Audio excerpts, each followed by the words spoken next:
Subscribe now and press the bell icon. Never miss an update. Hello students, आपका welcome है आपके अपने YouTube channel maths with Harish Gupta में। आज हम चैप्टर 2 का बेसिक करेंगे।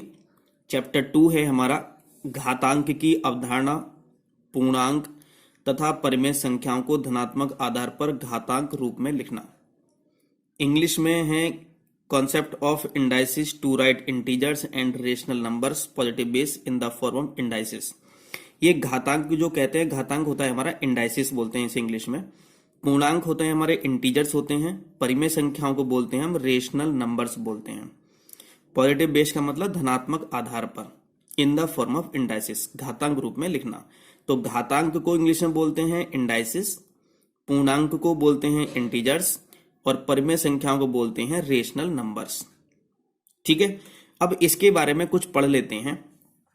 जैसे मैं यहां पर एक एग्जाम्पल से आपको समझाता हूं कि जैसे 1000 है, तो 1000 को मैं क्या लिख सकता हूं? मैं लिख सकता हूं कि 10 गुणा 10 गुणा 10 हो गया। अब ये हम वैसे और भी कुछ लिख सकते हैं, लेकिन अगर हमें 1000 को घातांक के रूप में लिखना हो तो हम क्या करते हैं? 10 गुणा 10 गुणा 10 हमने लिखा, तो ये 1 2 3 बार, तो 10 की घात कितना हो गया? 3 हो गया। तो 10 की घात 3 में क्या है? जो 10 है इसमें जो 10 है ये तो हम इसको बोलेंगे आधार, और जो 3 है ये इसको बोलेंगे हम घातांक। तो किसी संख्या को हम अगर हमसे पूछे कि इसको घातांक रूप में लिखो तो हम क्या करेंगे? इसके फैक्टर करेंगे इसके, और फैक्टर अगर जो जो एक एक जैसे नंबर के आएंगे उनको उनकी पावर में हम उनको ऐड कर देंगे। जैसे मैं एक एग्जांपल और लेता हूं। यहां पर एक संख्या मैं लेता हूं, यहां से रखा है 1 0 0 0 0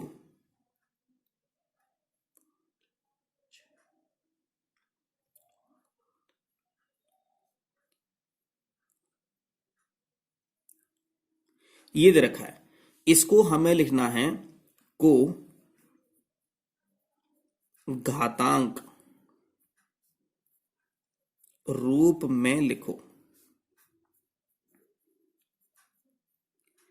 अब लास्ट में क्या थे? लास्ट में यहां भी 0 थे, 3 0 थे, तो हमने 10 गुणा 10 गुणा 10 लिखा, 10 यहाँ 3 लिख दिया। अब हम इसको डायरेक्ट कैसे लिख सकते हैं? सॉल्व कैसे करेंगे? इसको घातांक में लिखना है, तो घातांक में मैं कैसे लिखूंगा?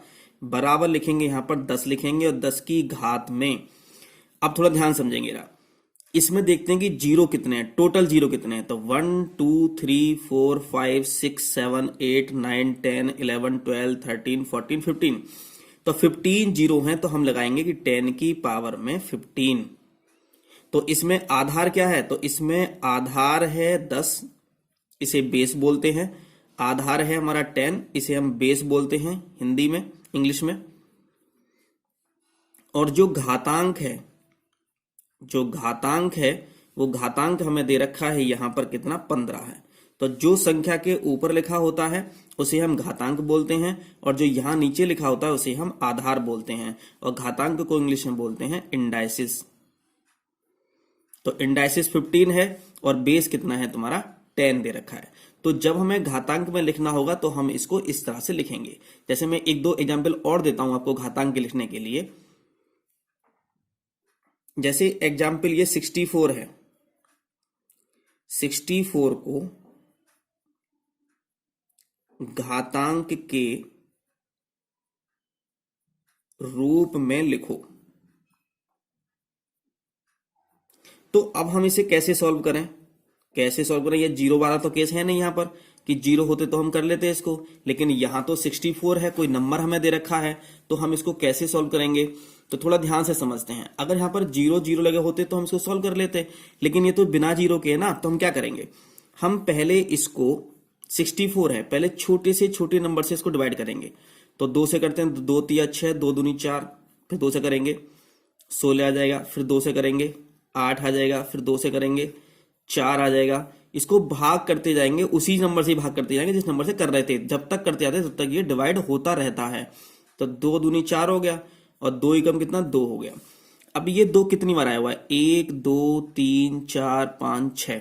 तो मैं लिख सकता हूं यहां 2 की घात में 6, यही हमारा आंसर हो गया। 2 की घात ये 6 कैसे आया, देखते हैं कि ये नंबर कितनी बार मल्टीप्लाई हुआ है। 1 2 3 4 5 6। तो 2 की घात कितना लिख दिया हमने, 6 लिख दिया, यही हमारा आंसर आ गया। एक एग्जांपल मैं और ले लेता हूं इसका। मैंने कहा 81 है, संख्या 81 को घातांक के रूप में लिखो। ये क्वेश्चन है, संख्या 81 दे रखी है, उसको घातांक के रूप में लिखना है। तो हम कैसे करेंगे इसको क्वेश्चन को, भाई जैसे मैंने बताया था, अब 81 के फैक्टर कर लेते हैं। 81 के फैक्टर, अब ये 2 से तो कटेगा नहीं, ये 81 है, किससे करेंगे, 3 से करेंगे। तो 3 दूनी 6, 3 7 21, 27 हो जाएगा। फिर 3 से करेंगे, 3 नेम 27 हो जाएगा। फिर 3 से करेंगे, 3 3 9 हो जाएगा। फिर कितने करेंगे, 3 एकम 3, कितना आ गया 1 2 3 4। तो हम यहाँ लिखेंगे बराबर में 3 की घात में कितना 4, यही हमारा आंसर आ जाएगा। अगर आपसे पूछे कि इसमें आधार कितना है तो आधार 3 है। आपसे पूछे घातांक कितना है, इंडाइसिस कितनी है, तो कितनी है 4 है। तो ये हमारा आंसर आ जाएगा। ठीक, अब मैंने आपको घातांक के रूप में लिखना सिखा दिया मैंने, ठीक है। अगर हमें इसे कोई क्वेश्चन मैं एक ले लेता हूं, उससे कुछ बात सीखेंगे हम। यहां पर एग्जाम्पल लेता हूं मैं, यहां मैं क्वेश्चन लिखता हूं इसमें कि 3 की घात 4 तथा 4 की घात 3 में कौन सी संख्या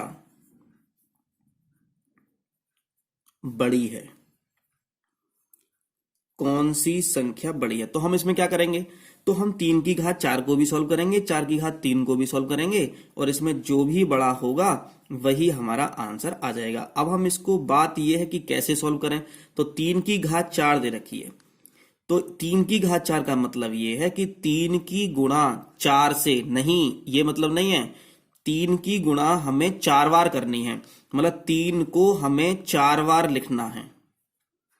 कुछ बच्चे ये करते हैं जल्दी जल्दी में, 3 की घात 4 का मतलब 3 चौक 12, इनकी गुणा कर देते हैं। नहीं, जो ये आधार लिखा होता है उस आधार को हम 4 बार लिख करके गुणा करते हैं। जो भी घातांक दे रखा होगा, जैसे ये 4 दे रखा है तो 3 को हम कितनी बार लिखेंगे, 4 बार लिखेंगे, 1 2 3 4, और गुणा कर देंगे। कितना आ गया ये आ जाएगा 81। फिर हम 4 की घात 3 को हम सॉल्व करेंगे, तो हम क्या लिखेंगे, तो 4 को कितनी बार लिखेंगे, हम 3 बार लिखेंगे। तो 4 गुणा 4 गुणा 4, कितना आ गया 64 आ गया। आपसे क्या पूछा गया इसमें आपसे पूछा गया कौन सी संख्या बड़ी है। तो बड़ी कौन सी है इसमें, 81 बड़ी है। 81 का मतलब ये वाली संख्या बड़ी है। तो हम लिखेंगे कि 81 ग्रेटर है किससे, 64 से, यही तो लिखेंगे। और 81 का मतलब कितना हो गया, 81 का मतलब 3 की घात 4 हो गया। तो 3 की घात 4 ग्रेटर है 4 की घात 3 से, यही हमारा आंसर आ गया है। तो कौन बड़ा है, 3 की घात 4, कौन छोटा है, 4 की घात 3। अब ये इसे बोलते हैं हम इनइक्वलिटी बोलते हैं। जिधर जिसकी तरफ ये मुंह खुला होता है वो बड़ा होता है, और जिसकी तरफ ये कॉर्नर होता है, चोंच होती है, वो क्या होता है, छोटा होता है। ये सब आप जानते ही होंगे, ठीक है। अब हम यहां पर एक एग्जाम्पल और ले लेते हैं। हम बहुत ही धीरे धीरे बेसिक को पढ़ेंगे और बेसिक के साथ साथ हम कुछ क्वेश्चंस को सॉल्व करेंगे जिससे आपको बेसिक क्लियर हो जाए। उसके बाद में हम क्या करेंगे कि जितने भी क्वेश्चंस इसमें एग्जाम में आए हुए हैं पिछले सालों में और आपकी बुक में दे रखे हैं, सारे क्वेश्चंस में आपको यहाँ पर बाद में रिवीजन के तौर पर मैं इनको सॉल्व कराऊंगा। तो अभी हम कुछ एग्जाम्पल्स देख लेते हैं, बीच बीच में देखेंगे जितना भी मैं बेसिक कराऊंगा। तो एक क्वेश्चन एग्जाम्पल हम यहाँ देखते हैं कि 2 की पावर 8 और 8 की पावर 2 में कौन बड़ा है। 2 की पावर 8 और 8 की पावर 2 में कौन बड़ा है, तो कैसे पता चलेगा, तो ये सॉल्व करके पता चलेगा। सॉल्व कैसे होगा? तो 2 की पावर 8 है, तो मैं 2 की मल्टीप्लाई कितनी बार करेंगे? 8 टाइम्स करेंगे, 8 बार करेंगे। तो 2 गुणा 2 गुणा 2 गुणा 2 गुणा 2 गुणा 2 कितनी बार हो गया? 1 2 3 4 5 6 7 8। तो ये 2 दूनी 4 दूनी 8 दूनी 16 दूनी 32 दूनी 64 दूनी 128 दूनी कितना? 256, 256 हो गया। अब लिखेंगे 8 की पावर में 2। तो 8 की पावर 2 का मतलब क्या है? 8 गुणा 8 बराबर हो जाएगा 64। तो कौन बड़ा हो गया? तो 2 की पावर 8 बड़ा हो गया। किससे बड़ा हो गया? 8 की पावर 2 से। तो हम लिखेंगे कि 256 ग्रेटर है, बड़ा है किससे? 64 से बड़ा है। और 256 किसका मान था? 2 की घात 8 का। तो 2 की घात 8 ग्रेटर है 8 की घात 2 से आंसर। ठीक है, तो आंसर कितना है हमारा? आंसर आया हमारा 2 की घात 8। ओके, अब यहां पर कुछ एक बात ध्यान रखेंगे। मैं यहां पर नोट डाल देता हूं। नोट का मतलब है कि हमें यह बात ध्यान रखनी है।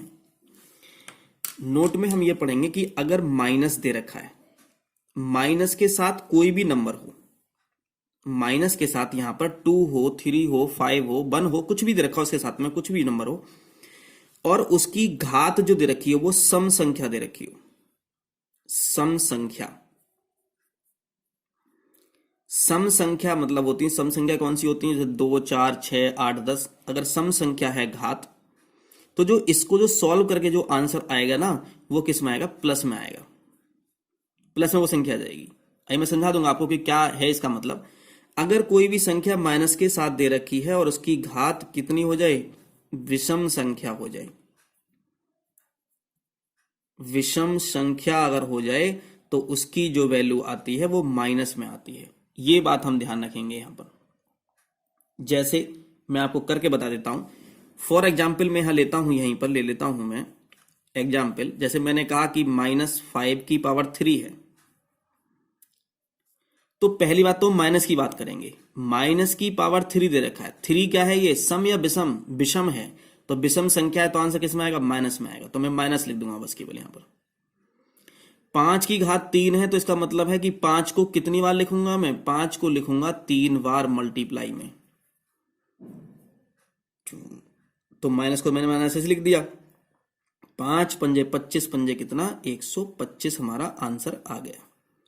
अब कुछ बच्चे सोच रहे होंगे कि हम इसको इस तरह से भी तो कर सकते हैं कि भाई -5 मल्टीप्लाई -5 मल्टीप्लाई -5। हाँ बिल्कुल कर सकते हैं इसको हमने 3 बार लिख लिया। तो माइनस की जब माइनस से करेंगे तो कितना? प्लस हो जाएगा। और प्लस की जब माइनस से करेंगे तो कितना हो जाएगा? माइनस हो जाएगा। 5 की गुणा 5 से करेंगे तो 25, और 25 पंजे कितना? 125 हमारा आंसर आ जाएगा। तो हमें हर बार माइनस लिखने की जरूरत नहीं है। हम यहां पर क्या कर सकते हैं? प्लस एक बार में इसको क्या करेंगे? सॉल्व करेंगे, हमारा आंसर आ जाएगा। जैसे अगर मैं एक एग्जांपल ये ले लूं कि -1 की पावर में मैं ले लेता हूं 10। क्या मतलब है? माइनस की पावर 10 दे रखी है, 10 सम संख्या है, इसका मतलब इसका आंसर किस में आएगा? प्लस में आंसर आएगा। और 1 की पावर 10, तो इसका मतलब यह है कि मैं 1 को 10 टाइम्स लिखूंगा। 1 into 1 into 1 into 1 into 1 into 1। 1 2 3 4 5 6 7 8 9 10।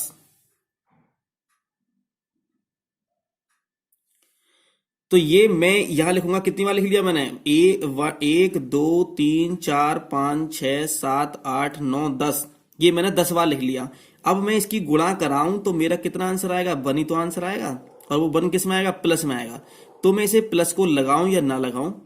अगर हम ना लगाते हैं तब भी प्लस का माना जाता है, और लगाते हैं तो तब भी किसका माना जाता है? ये प्लस का माना जाता है। ठीक है। अगर मैं इसी टाइप का एक क्वेश्चन और ले लूं, मैं कहूं यहां से कि -1 की पावर 51। अरे ये माइनस की घात कितनी दे रखी है? ये विषम दे रखी है, तो आंसर माइनस में आएगा। और 1 की गुणा कितनी बार करूंगा मैं? 51 बार करूंगा। तो एक गुणा एक गुणा एक गुणा एक गुणा एक गुणा एक गुणा कितनी बार? 51 बार। अरे कितनी बार भी गुणा कर लो एक की तो आंसर तो एक ही आएगा। तो कितना आ गया? -1 हमारा आंसर आ गया। कभी -1 को 51 बार लिखो और आंसर कितना है तुम्हारा? -1 आए। ठीक है, तो ये बात आपको इतनी समझ में आ गई होगी। अब मैं इसी का एक एग्जाम्पल और ले लूं। यहां पर मैंने कहा कि एग्जाम्पल है ये कि -1 की पावर में 100, तो थोड़ा ध्यान से समझेंगे कि माइनस दे रखा है, तो माइनस दे रखा है, ऊपर सम है विषम है, तो ये तो सम संख्या है। सम संख्या कौन सी होती है? जिनके लास्ट में जो लास्ट की जो डिजिट है, जो लास्ट का अंक है, वो 2 से डिवाइड हो जाए पूरा पूरा। तो यहां पर क्या होना चाहिए? 0 होना चाहिए, 2, 4, 6, 8। तो ये सब संख्या क्या कहलाएंगी? सम संख्याएं कहलाती हैं। तो ये सम संख्या है 100 और माइनस दे रखा है, तो इसका आंसर आएगा प्लस में आंसर आएगा इसका। ठीक है, तो मैं यहां प्लस लिखूं या ना लिखूं इससे कोई फर्क नहीं पड़ता। अब बात करते हैं वन की, बात कर लेते हैं। तो वन की पावर 100 या 1 की घात 100 का मतलब होता है कि 1 की गुणा कितनी बार करना? 100 बार करना। तो 1 की गुणा कितनी बार भी कर लो तो आंसर कितना आएगा? 1 ही आएगा। तो हमारा कितना आ गया? 1 आंसर यहां पर आ गया है। अब जैसे मैं यहां इसको सॉल्व करूं, इसको जैसे एक क्वेश्चन में लेता हूं, यहां से एग्जाम्पल लेता हूं और कि -11 की पावर 6 को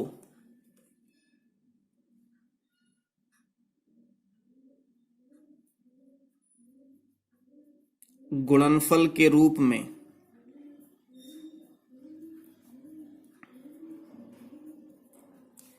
व्यक्त कीजिए।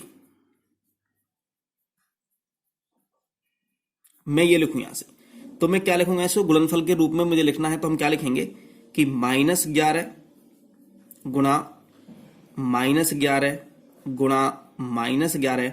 अब ये देखो ध्यान से, रहा सॉल्यूशन में लिख देता हूं कि सॉल्व कैसे करेंगे। ये आधार है और ये क्या है? घातांक है। तो आधार को हम जितना घातांक दे रखा होता है उतनी बार रिपीट करते हैं, उतनी बार लिखते हैं, और बीच में क्या लगाते हैं? मल्टीप्लाई लगाते हैं। तो घातांक कितनी है? 6 दे रखी है, तो मैं -11 को कितनी बार लिखूंगा? 6 बार लिखूंगा। तो 1, 2, 3 और 3 बार और हमें लिखना होगा ये, गुणा -11 गुणा -11। कितने बार हो गया? 1, 2, 3, 4, 5, 6। यही हमारा आंसर आ गया है। या हम इसको क्या कर सकते थे? हम इसको ये भी कर सकते थे कि ये माइनस दे रखा है और माइनस की पावर 6 दे रखी है, और 6 क्या है हमारी? ये सम संख्या दे रखी है। तो जब सम संख्या दे रखी है ये 6, तो ये तो आंसर तो प्लस में आने वाला है। तो हम बस केवल 11 गुणा 11 गुणा 11 गुणा 11 गुणा 11 गुणा 11, 1, 2, 3, 4, 5, 6, ये भी हम इसको लिख सकते हैं।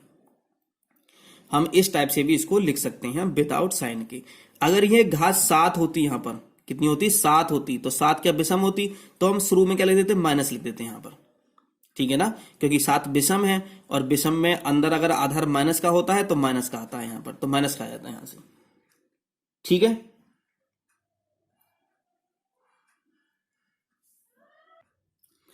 अब हम यहां पर पढ़ते हैं घातांक के नियम, rules of indices. Number first हम बात करते हैं a की पावर m गुणा a की पावर n बराबर होता है a की पावर में m प्लस n। इसका क्या मतलब है?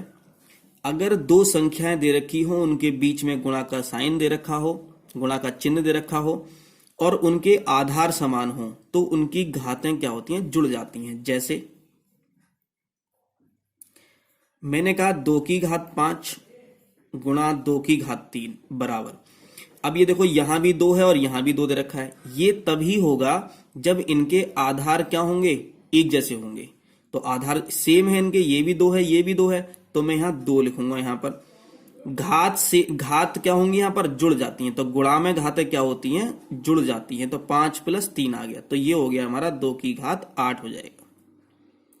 ये बात आपको अच्छी तरह समझ में आ गई होगी। ये फर्स्ट रूल है हमारा कि अगर सेम आधार दे रखे होंगे, उनकी गुणा कराई जाए, और पावर अलग अलग हो या पावर समान हो, इससे कोई फर्क नहीं पड़ता, तो दोनों घातों क्या करेंगे? जुड़ जाएंगे। जैसे मैं एग्जांपल एक और लेता हूं मैं यहां से मैंने कह दिया कि यहाँ 3 की घात 5 कह दिया, मल्टीप्लाई यहां भी मैंने 3 की घात 5 कह दिया, तो कोई प्रॉब्लम ही नहीं है। मैंने कहा कि भाई आधार यहाँ 3 है, यहां भी 3 है, तो मैंने यहां भी 3 लिख दिया। इनकी घातें क्या हो जाएंगी, जुड़ जाएंगी। तो 5 प्लस कितना, 5 कितना हो जाएगा, 3 की घात 10 हो जाएगा। तो हम एक बात ध्यान रखेंगे कि गुणा में घातें क्या होती हैं, जुड़ जाती हैं, और भाग में घातें क्या होती हैं, घट जाती हैं। दूसरा रूल मैं आपको बताता हूं यहां पर, सेकंड रूल। ये तो गुणा की बात थी, और ये यहां अगर भाग लगा हो इनके बीच में, तो हम क्या करते हैं, इनको घटा देते हैं। तो a की घात में आ जाएगा m माइनस एन हो जाएगा। a की घात में कितना हो जाएगा, m माइनस एन हो जाएगा। जैसे एग्जाम्पल में मैं इन्हीं को ले लेता हूं यहां से। अगर 2 की घात 5 है भाग 2 की घात 3 है, तो मैं लिखूंगा यहां पर 2 की घात 5 माइनस 3 बराबर हो जाएगी ये 2 की घात 2 हो जाएगी। एक एग्जाम्पल मैं यहां पर और लेता हूं। मैंने कहा यहां से 5 की घात 3 कह दिया, और भाग 5 की घात मैंने 5 कह दिया। ध्यान समझेंगे, ये भी 5 है, ये भी 5 है, तभी हम ऐसा कर रहे हैं। अगर ये अलग अलग होते, आधार अगर अलग अलग हो जाए, तो हम इनको इस तरह से सॉल्व नहीं कर सकते। तो ये आधार इनके बराबर हैं, तो भाग में घातें क्या घट जाती हैं। अब ऐसा मत करना कि 5 में से 3 नहीं, जो पहले लिखा होता है उसमें से माइनस करते हैं दूसरे वाले को। तो 3 माइनस 5 लिखेंगे, कभी 5 माइनस 3 कर दो कभी इसको। तो 3 में से 5 माइनस करोगे तो बड़ा किसका है, माइनस का दे रखा है, तो भात में बचेंगे माइनस के 2, माइनस के 2 बच जाएंगे यहां पर। ठीक है, तो ये हमारा प्रोसीजर था। ये किसके लिए था, बस केवल जब आधार बराबर होंगे तब क्या होंगे, गुणा में घातें जुड़ जाएंगी और भाग में घातें क्या हो जाएंगी, घट जाएंगी। यहां पर ये मैंने आपको ये 2 रूल मैंने बताए हैं यहां से। अच्छा, अब हम इसको ये भी लिख सकते हैं, जैसे मैं इसी रूल को अगर मैं ये लिख दूं कि अगर a की पावर m हो अपॉन a की पावर n हो, तो इसका मतलब क्या होगा, अरे इसमें ये जो लिखा है मैंने और ये जो लिखा है मैंने, ये अंतर थोड़ी ना है, दोनों बातें एक ही तो हैं। ये a की भाग का मतलब क्या होता है कि किससे भाग कर रही है, a की पावर n से भाग करनी है, तो मैंने यहां नीचे लिख दिया। ये जो लिखा है मैंने और ये जो लिखा है मैंने, ये दोनों बातें क्या हैं, एक ही हैं। मैं इसको क्या लिख सकता हूं, इसको लिख सकता हूं a की पावर में m माइनस n लिख सकता हूं मैं यहां। ठीक है ना, बात तो वही हुई ना। जैसे भाई ये क्या दे रखा है, भाग में दे रखा है, ये क्या दे रखा है, अपॉन में दे रखा है, तो a की घात कितना हो गया, m माइनस एन हो जाएगा। ठीक है, मैं इसका भी एक एग्जाम्पल लेके दिखा देता हूं आपको। एक एग्जाम्पल लेता हूं यहां भी। एग्जाम्पल, अगर मैं यहां 7 की घात 5 कर दूं और भाग में लिख दूं 7 की घात 4, तो मैं नहीं, भाग में नहीं, अपॉन में लिख देता हूं यहां पर, अपॉन में 7 की घात 4।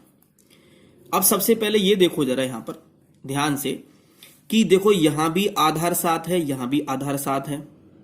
इन दोनों के बीच में क्या है, भाग का साइन है या गुणा का साइन है, ये भाग ही तो है। जब दोनों के आधार समान होते हैं और उनके बीच में भाग होता है, तो उनकी घातों को क्या करते हैं, घटा देते हैं। तो ऊपर वाली घात में से नीचे वाली घात माइनस करेंगे, तो 5 माइनस 4 करेंगे तो कितना आ जाएगा, 7 की घात में कितना, 1। और 7 की घात 1 का क्या मतलब होता है, 7 की घात 1 का मतलब होता है 7 ही तो होता है। ठीक है, तो जिसकी कोई भी घात नहीं होगी तो उसका मतलब कितनी घात होती है, 1 घात होती है वहां पर। तो कितना आंसर आ गया हमारा, 7 हमारा इसका आंसर आ गया। तो मैंने आपको 2 रूल बताए हैं यहां पर। एक तो मैंने ये बताया कि a की घात m गुणा a की घात n बराबर a की घात m प्लस n। घात अगर आधार बराबर हो तो उनकी घातें जुड़ जाती हैं, और आधार अगर बराबर हो और बीच में भाग हो तो उनकी घातें क्या होती हैं, घट जाती हैं। कुछ बच्चे सोच रहे होंगे कि आधार बराबर ना हो, तो आधार बराबर ना होंगे तो ना तो वो जुड़ सकती हैं और ना ही वो घट सकती हैं। वो ऐसे के ऐसे ही हमें सॉल्व करनी पड़ेंगी वो। ओके, थर्ड रूल मैं आपको बताता हूं यहां पर। थर्ड रूल में यह है कि कोई, जैसे मैंने कहा यहां x है, x की पावर m है, और मैं इसको ब्रैकेट लगा दूं और इसकी होल पावर में n कर दूं। x की घात m है और पूरे की घात कितनी है, n दे रखी है, तो ये होता है x की घात में m गुणा n कर देते हैं। जब भी कभी घात की घात दे रखी हो और बीच में क्या दे रखी हो, ब्रैकेट दे रखी हो, एक बात का ध्यान रखेंगे कि बीच में ब्रैकेट जरूर होनी चाहिए। अगर ब्रैकेट नहीं होती है बीच में तो हम यहां मल्टीप्लाई नहीं करते हैं, इस बात का ध्यान रखेंगे। ये मल्टीप्लाई कब होगी, ये तभी मल्टीप्लाई होगी जब इसमें ब्रैकेट दे रखी होगी बीच में। घात की घात दे रखी हो और बीच में क्या दे रखी हो, ब्रैकेट दे रखी हो, तब इसकी क्या करते हैं, मल्टीप्लाई करते हैं। जैसे एग्जाम्पल में यहां आगे ले लेता हूं इसके, जैसे x की पावर 5 दे रखा हो और इसकी होल पावर 3 दे रखा हो, तो हम क्या करेंगे, x की घात में 5 गुणा 3 कर देंगे और ये आ जाएगा हमारा x की घात में 15। जरूरी नहीं है x हो, कुछ और भी नंबर हो सकता है, ऐसा कुछ नहीं है कि कोई नंबर हो। जैसे मैंने पहले कुछ नंबर लेके बताए थे तो वहां x नहीं लिया था मैंने, तो x ले सकते हैं वहां भी, ऐसा कोई भी वो नहीं है कि यहां पर x नहीं होगा। मैं यहां पर लिखता हूं कि 5 की पावर 7 लिख दूं मैं यहां, और मैं यहां -2 लिख देता हूं। तो क्या हुआ, हमें क्या करना है, हमें तो क्या करना है कि इसकी जब घात की घात दे रखी है तो हम क्या करेंगे, गुणा करेंगे, और 7 की गुणा किससे करेंगे, -2 से करेंगे। तो कितना हो जाएगा, 5 की पावर में कितना, 7 दूनी कितना, 14 हो जाएगा। तो कितना आएगा, -14 आंसर आ जाएगा। तो 5 की घात -14, ये हमारा यहां पर आंसर आ जाएगा। ठीक है, तो जब घात की घात दे रखी हो, चाहे वो प्लस में दे रखी हो, चाहे वो माइनस में दे रखी हो, किसी में भी दे रखी हो, तो क्या करते हैं, आपस में गुणा कर देते हैं। अगर मैं यहां लिख दूं, यहां पर कुछ बच्चों के दिमाग में ये आ रही होगी कि माइनस यहां पे क्यों लिया, यहां भी ले सकते हो, कहीं भी ले सकते हैं माइनस। बस केवल हमें यह समझना है यहां पर कि घात की अगर घात दे रखी होगी तो उन घातों की आपस में गुणा कर देते हैं, चाहे वो माइनस माइनस की हो, चाहे वो प्लस प्लस की हो, चाहे वो प्लस माइनस की हो, चाहे माइनस प्लस की हो, किसी की भी दे रखी हो। जैसे मैं यहां अगर 7 की घात -2 लिखूं और मैंने यहां -1 कर दिया, अरे करना क्या है हमें, अरे इन दोनों की गुणा करनी है ना। तो 7 की घात में -2 की गुणा किससे करनी है, -1 से करनी है। अब मैं इसे -2 को ब्रैकेट में लिख देता हूं, कोई दिक्कत नहीं है।